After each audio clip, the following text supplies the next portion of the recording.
કરવામાં આવે છે, શું કહેશો? સુરત શહેર સાયબર ક્રાઇમ બ્રાન્ચને ખૂબ મોટી સફળતા મળી છે. તારીખ 13મી જુલાઈ 2026ના રોજ સાંજે 6:13:19 ડિસ્ટ્રિક્ટ કોર્ટના ઓફિશિયલ ઈમેલ આઈડી ઉપર એક ઈમેલ આવેલો હતો, જે ઈમેલમાં 6 શબ્દોમાં કોર્ટમાં 5000 કિલો RDX બોમ્બ, કોર્ટમાં 5000 kg RDX બોમ્બ એવો ઈમેલ મળ્યો હતો. બનાવની ગંભીરતાને ધ્યાને રાખીને તાત્કાલિક BDDSની ટીમ, ક્રાઇમ બ્રાન્ચની ટીમ, SOGની ટીમ અને લોકલ પોલીસ સ્ટેશન સહિત ઉચ્ચ અધિકારીઓ ડિસ્ટ્રિક્ટ કોર્ટ પહોંચી ગયા હતા અને પ્રોપર BDDSના માધ્યમથી આખું બિલ્ડિંગ થરલી સર્ચ કરવામાં આવ્યું હતું. સાથે સાથે સાયબર ક્રાઇમના DCP અને એમની ચુનિંદા અધિકારીની ટીમ પણ ત્યાં પહોંચી હતી અને ઈમેલ બાબતે તમામ ડિટેલ્સ જે ડિસ્ટ્રિક્ટ કોર્ટના જે ઈમેલ આઈડી પર જે ઈમેલ આવ્યો હતો એની તમામ ડિટેલ્સ મેળવવામાં આવી હતી. અને એ બાદ સાયબર ક્રાઇમના DCP Vishakha Jain, police inspector KP Gameti અને અમારી આખી ટીમ, સાયબર ક્રાઇમની ટીમ આ જે ઈમેલ આવેલો હતો એનું ટેકનિકલ એનાલિસિસમાં લાગેલી હતી અને સાથે સાથે બનાવ અનુસંધાને એક FIR સાયબર ક્રાઇમ પોલીસ સ્ટેશનની અંદર ભારતીય ન્યાય સંહિતાની કલમ 351 અને 353 સાથે સાથે સાયબર ટેરરિઝમની IT એક્ટની કલમ 66F મુજબ ગુનો દાખલ કરવામાં આવ્યો હતો.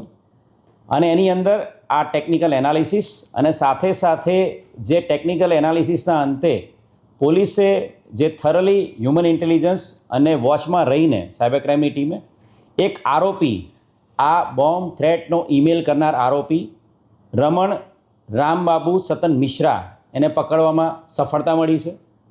રમણ રામબાબુ સતન મિશ્રા છેલ્લા 10 વર્ષથી સુરતમાં રહે છે. એ મુખ્ય બિહારનો વતની છે, બિહારના દરભંગા જિલ્લાનો વતની છે. રમણ છે એ મેરિડ છે, એની પત્ની અને એની 2 બાળકો એની સાથે છે. એ એના મોટા ભાઈ સાથે અહીંયા છેલ્લા 10 વર્ષથી રહે છે ને હીરાના અલગ અલગ પ્લેસીસ ઉપર હીરાના કારખાનાઓમાં મજૂરી કામ કરે છે. છેલ્લા 3 મહિનાથી એની પત્ની એની સાથે અહીંયા રહેવા આવી હતી 2 બાળકો સાથે બિહારથી, અને ત્યારથી ઘણા લાંબા સમયથી એ નોકરીએ હીરાના કામમાં મજૂરી કામ પર જતો નહોતો અને ઘરે બેસીને મોબાઈલ મારફતે એ YouTube અને Instagram પર રીલ્સ જોતો હતો. YouTube ઉપર જે ફ્રી વિડીયોઝ, ખાનસર જે એજ્યુકેશન ઇન્સ્ટિટ્યૂટ છે એના જે ફ્રી વિડીયોઝ છે એ વિડીયો મારફતે ઈમેલ, એ બધા ક્લાસીસ જે એના જે લેક્ચર્સ છે એ બધા જોતો હતો, જેના આધારે ઈમેલ યુઝ કરવાનું, સાથે સાથે આર્ટિફિશિયલ ઇન્ટેલિજન્સ પ્લેટફોર્મ કઈ રીતે યુઝ કરવું એ બધું જોતો હતો. અને ઇન્સ્ટાગ્રામની રીલો ઉપર જે અલગ અલગ જગ્યા ઉપર જે બોમ્બ થ્રેટના ઈમેલ્સ જે અલગ અલગ જગ્યા પર ગુજરાત રાજ્યમાં અને અન્ય રાજ્યોમાં જે આવેલા છે એની ઇન્સ્ટાગ્રામ રીલ્સે જોતો હતો. અને એનાથી પ્રેરાઈને એણે આ એક ઈમેલ પોતાના જ જે બિલ્ડિંગમાં રહેતા એક અન્ય વ્યક્તિ, એનો ફોન એણે વાપરવા લીધો હતો અને બિલ્ડિંગના ટેરેસ પર, કતારગામનું જે બિલ્ડિંગ છે કૃષ્ણકુંજ બિલ્ડિંગ, એના ટેરેસ પર જઈને પોતાના બિલ્ડિંગમાં રહેતા અન્ય વ્યક્તિ પાસેથી આ ફોન લઈને એણે એક આ ઈમેલ કર્યો હતો. હાલ જે એની પૂછપરછ કરી છે એ પ્રમાણે એણે કન્ફેસ કર્યું છે કે આ પોતાના જે નોન પર્સન છે બિલ્ડિંગમાં એના ફોનમાંથી એણે ઈમેલ કર્યો હતો. એ ફોન તો કબજે કરવામાં આવ્યો જ છે, પણ સાથે સાથે જે આરોપી છે રમણ મિશ્રા, એનો ફોન પણ કબજે કરવામાં આવ્યો છે અને એના ફોનમાંથી સુપ્રીમ કોર્ટના ઈમેલ આઈડી ઉપર ઈમેલ કરતો એક ડ્રાફ્ટ પણ મળી આવેલો છે. અને જેની અંદર એની પ્રાથમિક પૂછપરછમાં જે રીતે એણે ડિસ્ટ્રિક્ટ કોર્ટમાં બોમ્બની ધમકીનો જે ઈમેલ કર્યો હતો એ પ્રકારનો સુપ્રીમ કોર્ટમાં ઈમેલ કરવાની પણ એની તૈયારી હતી. એ જે સુપ્રીમ કોર્ટને જેણે ઈમેલ કરેલો હતો એની અંદર જે ડ્રાફ્ટ તૈયાર કર્યો હતો એમાં એક લાઈન એણે અંગ્રેજ હમારે કંટ્રી કો બરબાદ કરકે ગયે, અને ત્યારબાદ એની જે પૂછપરછમાં એવું કહે છે કે હું આ જ પ્રકારનો ઈમેલ કે ભાઈ અહીંયા RDX બોમ્બ મૂકેલો છે સુપ્રીમ કોર્ટમાં, એ પ્રકારનો ઈમેલ કરવાનો હતો. ખૂબ મોટી સફળતા બોમ્બ થ્રેટના આ જે ઈમેલ જે થયો હતો ડિસ્ટ્રિક્ટ કોર્ટ એને ડિટેક્ટ કરવામાં સુરત શહેર સાયબર ક્રાઇમ બ્રાન્ચને મળી છે. આરોપી કેટલો અભ્યાસ કર્યો છે અને આ મેલ કરવાનું કારણ શું? આ જે આરોપી છે રમણ રામબાબુ સતન મિશ્રા, એ બિહાર દરભંગાનો રહેવાસી છે. એના પિતા ત્યાં દરભંગા બિહારના ધનુવારા ગામમાં ખેતીકામ કરે છે, એની માતા ઘરકામ કરે છે. પરિવારમાં એ લોકો 2 ભાઈ ને 2 બહેન છે. એની બંને બહેનો છે ત્યાં બિહારમાં જ રહે છે અને 2 ભાઈઓ છેલ્લા ઘણા વર્ષોથી અહીંયા જ સુરત શહેરમાં કતારગામ વેડ રોડ પર કૃષ્ણકુંજ બિલ્ડિંગમાં રહે છે. આ આરોપી છે એ ઇનિશિયલી એના ભાઈની સાથે હીરાના મજૂરી કામમાં ને બધે જતો હતો અને અહીંયા ભાડાના રૂમમાં કૃષ્ણકુંજ બિલ્ડિંગમાં રહેતો હતો. છેલ્લા ઘણા સમયથી એણે આ હીરાના કારખાનામાં જે મજૂરી કામ કરતો હતો એ બંધ કરી દીધું છે. એના પત્ની જે છેલ્લા 3 માસથી એના 2 બાળકો સાથે અહીંયા આવે છે, એના 2 બાળકો છે, એક નાનું બાળક 8 વર્ષનું ને એક બાળક 3 વર્ષનું છે. એના પત્ની જ્યારથી રહેવા આવ્યા ત્યારથી વારંવાર એના પત્ની એને નોકરી બાબતે મજૂરી કામ કરવા જવા માટે પણ કહેતા હતા અને એ કશું પણ ઘરે કરતો નહોતો. બિલ્ડિંગમાં રહેલા અલગ અલગ લોકો પાસેથી ઇન્ટરનેટ માટે હોટસ્પોટ માંગતો હતો અને હોટસ્પોટનો ઉપયોગ કરીને સતત સોશિયલ મીડિયા ઉપર, યુટ્યુબ ઉપર અને ઇન્સ્ટાગ્રામ ઉપર રીલ્સ અને વિડીયોઝ જોયા કરતો હતો અને સાથે સાથે ઈમેલ કરવાનું, એઆઈ પ્લેટફોર્મ પર કઈ રીતે કન્ટેન્ટ બનાવવાનું એ બધું શીખતો હતો અને આખો દિવસ એ આ જ કામ કરતો હતો. અને ઇન્સ્ટાગ્રામ ઉપર જે અલગ અલગ રીલો, જે બોમ્બ થ્રેટના ન્યૂઝ અનુસંધાને જે આવેલી હોય એનાથી પ્રેરાઈને એ પોતે પણ આ ઈમેલ કરવા માટે પ્રેરાયેલો હતો અને એણે આ ઈમેલ કર્યો હતો. અભ્યાસ કેટલો છે? હાલ જે એની પૂછપરછ છે એ પ્રમાણે એ બિહારના એના વતનમાં ધનુવારા ગામમાં ધોરણ 9 સુધીનો એણે અભ્યાસ કરેલો છે. હાલ જે એની પૂછપરછ કરી છે એ પ્રમાણે એણે જે મોબાઈલ ઉપયોગ કર્યો છે એ એના બિલ્ડિંગમાં રહેતા એક વ્યક્તિનો ઉપયોગ કરેલો છે મોબાઈલનો, અને જે ઈમેલ છે એના પોતાના જ ઈમેલ આઈડી છે એ એના જે નોન વ્યક્તિ જેનો મોબાઈલ ઉપયોગ કર્યો હતો એમાં યુઝરનેમ પાસવર્ડ નાખીને એણે પોતે જ આ ઈમેલ કરેલો છે. શું? હા,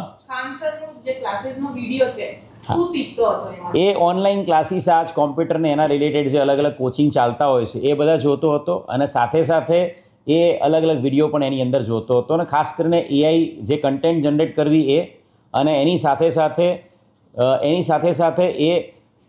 એને પોતાને કંઈક ઉપયોગ થાય, એઆઈ કન્ટેન્ટ જનરેટ કરવા માટે એને કંઈક નોકરી મળી શકે એના માટે તૈયારી કરતો હતો. હા, એ ખાન સરના ક્લાસીસ, ઓનલાઈન ક્લાસીસ જોતો હતો એવું અત્યારે હાલ એની પ્રાથમિક પૂછપરછમાં જણાવેલ છે. એણે આખું અભ્યાસ કર્યો હતો, અલગ અલગ યુટ્યુબ પર અને ઇન્સ્ટાગ્રામ પર રીલ્સ જોયેલી હતી અને એને એવું લાગ્યું કે હું મારો મોબાઈલ વાપરીશ નહીં અને મારા કોઈ અન્ય વ્યક્તિનો મોબાઈલ વાપરીશ. આ એનો મિત્ર પણ નથી આ વ્યક્તિ. બિલ્ડિંગમાં રહેતા કોઈ થર્ડ પર્સન પાસે એણે હોટસ્પોટના અનુસંધાને મોબાઈલ માંગ્યો કે મારે તારું હોટસ્પોટ જોઈએ છે અને પછી મોબાઈલ રહીને જ્યારે એને ખબર નહોતી ત્યારે સીધો ટેરેસ પર જતો રહ્યો હતો અને ટેરેસથી એણે ફટાફટ આ જે 6 વર્ડનો એક ઈમેલ, કોર્ટમાં 5000 kg RDX બોમ્બ એવો ઈમેલ કરી દીધો હતો. આ છેલ્લા ઘણા સમયથી એ નોકરી ધંધે ક્યાંય જતો નથી, 24/7 પોતાના ઓરડીમાં પડ્યો રહે છે અને એ બિલ્ડિંગમાં રહેતા અન્ય જે રૂમમાં રહેતા લોકો છે, જ્યારે એનો ડેટા ખતમ થઈ જાય ઇન્ટરનેટનો ત્યારે એના નજીકના બિલ્ડિંગમાં રહેતા લોકો પાસેથી હોટસ્પોટ લે છે અને 24/7 એનું કામ યુટ્યુબ ઉપર વિડીયોઝ જોવાનું અને સાથે સાથે ઇન્સ્ટાગ્રામ પર રીલ્સ જોવાનું જ કામકાજ છે. અને એના કારણે જ એને આ ઈચ્છા થઈ કે હું પણ આ પ્રકારનો એક ઈમેલ કરું અને વાતાવરણ છે ભયનું વાતાવરણ છે કોર્ટમાં એ રીતે ફેલાવું.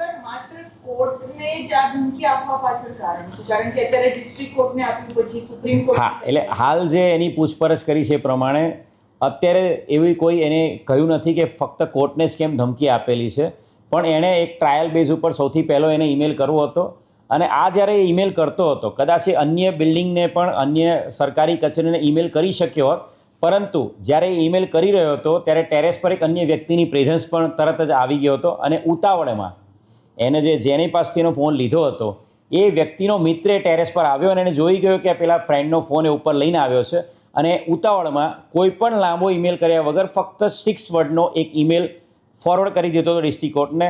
એટલે બની શકે કે અન્ય બિલ્ડિંગો, અન્ય જે સરકારી બિલ્ડિંગોના જે ઓફિશિયલ ઈમેલ આઈડી છે એની પાસે હોય, પરંતુ એની પાસે ફક્ત 3 કે 4 મિનિટનો જે ટૂંકો ગાળો હતો એની અંદર ડિસ્ટ્રિક્ટ કોર્ટનું જે ઈમેલ એની પાસે અવેલેબલ હતું એમાં એને સીધો ડિસ્ટ્રિક્ટ કોર્ટને ઈમેલ કરી દીધો. એની પાસેથી સુપ્રીમ કોર્ટના પણ ઈમેલ એડ્રેસ મળી આવેલા છે અને સુપ્રીમ કોર્ટમાં ઈમેલ કરવા માટેનો એના પોતાના મોબાઈલમાંથી ડ્રાફ્ટ ઈમેલ પણ મળી આવેલો છે. હાલના તબક્કે એની પૂછપરછ એના ઓફિશિયલ 4 દિવસના, કેમ કે સાયબર ટેરરિઝમનો ગુનો છે, કોર્ટમાંથી અમને 4 દિવસના રિમાન્ડ મળેલા છે. એનું થરો ઇન્ટ્રોગેશન પણ કરવામાં આવશે અને સાથે સાથે એનું સાયકોલોજીકલ એનાલિસિસ પણ અમે આગામી દિવસોમાં સ્મીમેર મેડિકલ કોલેજમાં કરાવવાના છીએ, જેથી કરીને આ વ્યક્તિની માનસિકતા શું છે એના પર પણ અમે ફોકસ કરી શકીએ. Thank you.